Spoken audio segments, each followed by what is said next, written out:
Hello friends, मैं योगेंद्र और आप देख रहे हैं इसका योगज्ञान। फ्रेंड्स, आज इस वीडियो में सीखेंगे प्रेजेंट परफेक्ट टेंस। और प्रेजेंट परफेक्ट टेंस ये जो वीडियो है स्पेशली हिंदी भाषी जो स्टूडेंट हैं उनके लिए आसानी से होगा कि ट्रांसलेशन में ऐसा यूज कर पाएंगे। प्रेजेंट परफेक्ट टेंस की पहचान होती है हिंदी के वाक्यों में चुका है या है। चुका है का मतलब सिर्फ चुका है नहीं, चुका है, चुकी है, चुके हैं, या है, ई है, ये है। जैसे आए हैं में ए है आता है, आई है में ई है आता है, और आया है में या है आता है। तो ऐसा भी रहेगा, या चूँकि खाना खा चुका है, खाना खा चुकी है, खाना खा चुके हैं, कई लोग हैं। तो ऐसा हिंदी का पहचान आपको देखने को मिल सकता है, और ऐसे पहचान वाले वाक्य प्रेजेंट परफेक्ट टेंस ही होंगे। आप सीधा पहचान कर सकते हैं कि प्रेजेंट है तो लास्ट में है रहेगा ही रहेगा, और परफेक्ट है यानी पूरा हो चुका है। तो आप इस तरीके से उसकी पहचान बना सकते हैं। वर्ब जो है थर्ड फॉर्म में आएगी, और हेल्पिंग वर्ब हैज और हैव। हैज और हैव का प्रयोग पास है, रखा है में यूज होता है, और चुका चुकी के वाक्यों में भी प्रयोग किया जाता है। हैज सिंगुलर सब्जेक्ट के साथ और हैव प्लूरल सब्जेक्ट के साथ। सिंगुलर सब्जेक्ट यानी एक वचन करता, और प्लूरल सब्जेक्ट बहुवचन करता। हैज जो है एक वचन यानी ही, सी, इट किसी का नाम हो तो वहाँ पे हैज़, और प्लूरल सब्जेक्ट यानी आई, यू, दे इनके साथ, या कोई नाउन हो प्लूरल फॉर्म में उनके साथ हैव का प्रयोग करेंगे।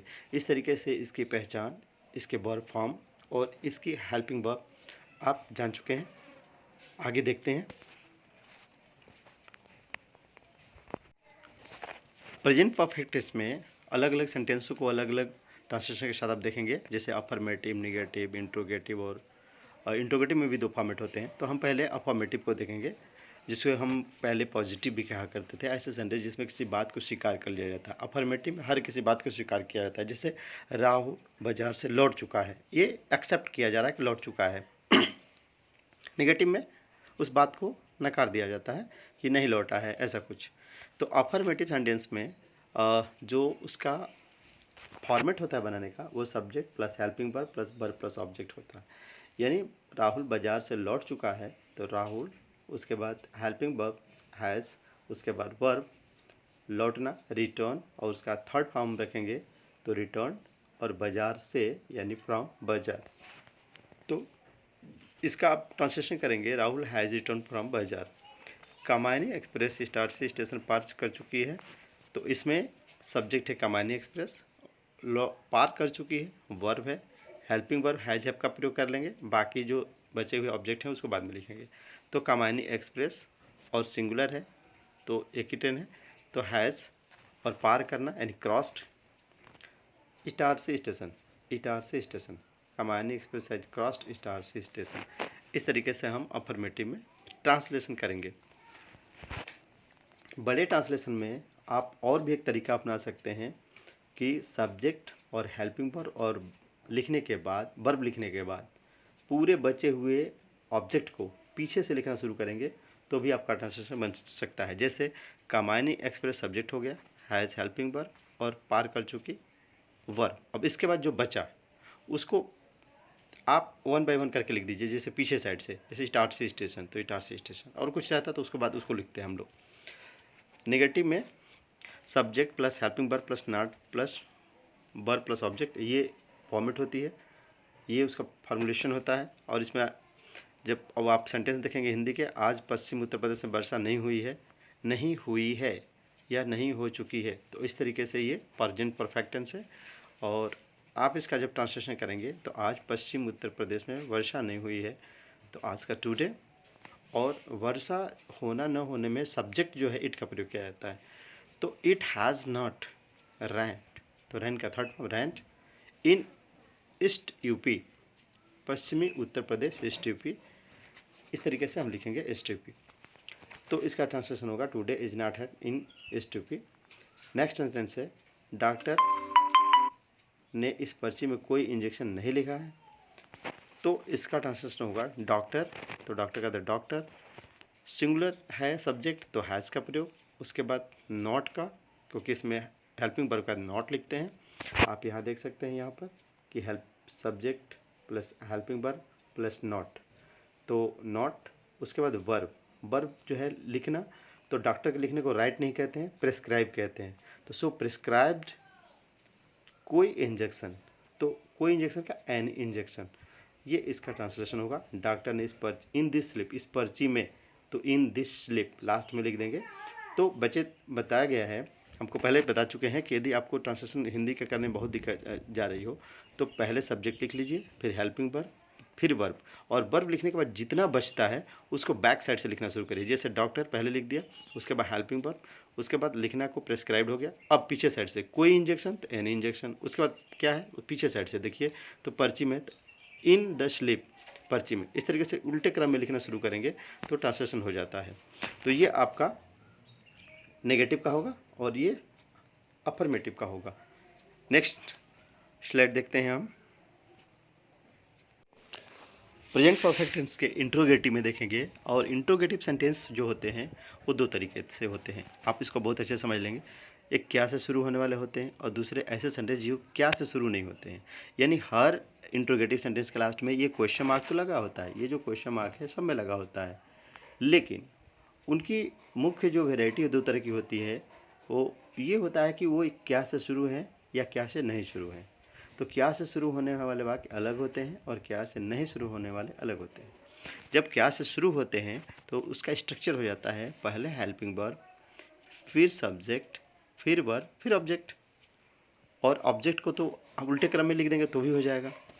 तो सबसे पहले हेल्पिंग वर्ब, तो ये जैसे सेंटेंस है, क्या तुमने टेक्स्ट बुक खरीदी है, तो इसमें सब्जेक्ट है तुमने, खरीदने वाला तुम, टेक्स्ट बुक खरीदी है, खरीदना वर्ब, और तुम यानी यू के साथ जो हेल्पिंग वर्ब का यूज होगा वो प्लूरल है इसलिए हैव का होगा। तो पहले हेल्पिंग वर्ब, तो पहले हैव यहाँ पर, उसके बाद तुमने तो यू, उसके बाद खरीदना, खरीदना का बॉट, और टेक्स्ट बुक का टेक्स्ट बुक, ये इसका ट्रांसलेशन होगा। Have you bought text book,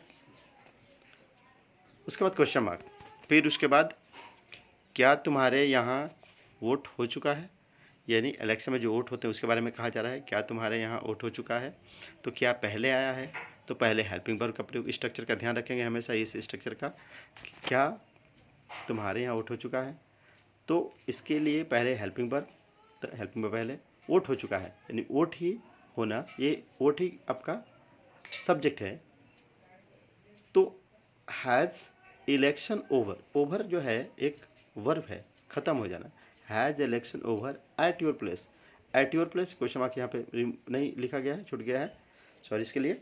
तो has election over at your place, क्या तुम्हारे यहाँ वोट हो चुका है, इस तरीके से इसका ट्रांसलेशन करेंगे। क्या तुम अपनी शिकायत दर्ज कर चुके हो, तो इसका ट्रांसलेशन करेंगे पहले क्या, और इसमें सब्जेक्ट है तुम, तो यू, तो यू के साथ हैव का प्रयोग होता है, have you raised your complain, इस तरीके से इसका ट्रांसलेशन होगा। तो हमेशा क्या से शुरू होने वाले वाक्य में पहले हेल्पिंग वर्ब का प्रयोग, उसके बाद सब्जेक्ट का प्रयोग, उसके बाद वर्ब का प्रयोग, उसके बाद ऑब्जेक्ट, फिर लास्ट में क्वेश्चन मार्क जरूर लिखेंगे। इस तरीके से हम इंट्रोगेटिव का ट्रांसलेशन करते हैं। नेक्स्ट हम देखते हैं प्रेजेंट परफेक्ट टेंस के इंट्रोगेटिव में दो तरह के वाक्य होते हैं, एक क्या से शुरू होने वाले, एक क्या से न शुरू होने वाले। जो सेकंड पार्ट है वो क्या से न शुरू होने वाला पार्ट है। इसमें WH वर्ड का प्रयोग करेंगे, हेल्पिंग वर्ब का प्रयोग, उसके बाद फिर सब्जेक्ट, फिर वर्ब, फिर ऑब्जेक्ट, फिर लास्ट में क्वेश्चन मार्क। तो ये एक WH वर्ड जो सामने आ गया है इसके बारे में हम आपको बता रहे हैं। WH वर्ड आप जानते होंगे, ऐसे वर्ड जिनसे क्वेश्चन मार्क क्रिएट होता है, जैसे WHO, हो मीन्स कौन, WHY, वाई मीन्स क्यों, वेयर मीन्स कहाँ। ये जो वर्ड हैं इन्हें कहा जाता है WH वर्ड, जिसमें WH पहले लगा होता है, इसलिए इनको WH वर्ड कहा जाता है। और ये क्वेश्चन क्रिएट करते हैं, वेयर, व्हाट, वाई, व्हेन यानी कब, ये सारे वर्ड जिनसे क्वेश्चन मार्क बनता है, जिनसे प्रश्न पूछा जाता है, उन्हें WH वर्ड कहा जाता है। तो ऐसे वाक्य जहाँ पर क्या पहले नहीं आता है तो सबसे पहले WH वर्ड लिखे जाते हैं, फिर हेल्पिंग वर्ब, फिर सब्जेक्ट, फिर वर्ब, फिर ऑब्जेक्ट। जैसे पहला हम वाक्य देखें, किसने यहाँ पत्थर फेंका है, क्वेश्चन मार्क, किसने पत्थर फेंका है। तो यहाँ पर किसने, हु, WH वर्ड हु, ये पहले लिखा जाएगा। उसके बाद हेल्पिंग वर्ब, तो हैज़, उसके बाद सब्जेक्ट, तो सब्जेक्ट तो किसने, वही हु ही सब्जेक्ट है अपने आप में, तो सब्जेक्ट लिखने की जरूरत नहीं है। तो हु हैज़, फेंकना का थ्रो, तो थ्रो का थ्रोन होता है। स्टोन हियर, यहाँ पर। दूसरा वाक्य है वे 2 दिन से कहाँ घूमने गए हैं। तो इसमें WH वर्ड पहले, तो कहाँ ये पहले लिखा जाएगा, क्योंकि WH वर्ड का हिंदी जो अर्थ होता है वो क से शुरू होता है, कहाँ, किसने, क्यों, ऐसा। तो 2 दिन से वे कहाँ घूमने, तो कहाँ पे WH वर्ड है, तो कहाँ पहले लिखा जाएगा, where have they gone to visit for 2 days। इस तरीके से इसका ट्रांसलेशन करेंगे। यहाँ पे दे सब्जेक्ट है और प्लूरल है, इसलिए हैव का प्रयोग हुआ है, और गुण थर्ड फॉर्म है। कितने विद्यार्थी आज अपना काम पूरा नहीं किए हैं, तो कितने विद्यार्थी, ये आपका कितने विद्यार्थी, ये आपका WH वर्ड है। How many students have not completed their homework. इस तरीके से हम इसका ट्रांसलेशन करेंगे। तो 2 तरह के सेंटेंस हो गए इंट्रोगेटिव में, एक क्या से शुरू होने वाले, एक क्या से न शुरू होने वाले, और क्या से जो नहीं शुरू होंगे वो वाक्य इस तरह के होंगे, और उसका ट्रांसलेशन हम लोग हमेशा WH word plus helping verb plus subject plus verb plus object के फॉर्मेट में करते हैं। नेक्स्ट देखते हैं। Thank you for watching this video. Please like, subscribe and share.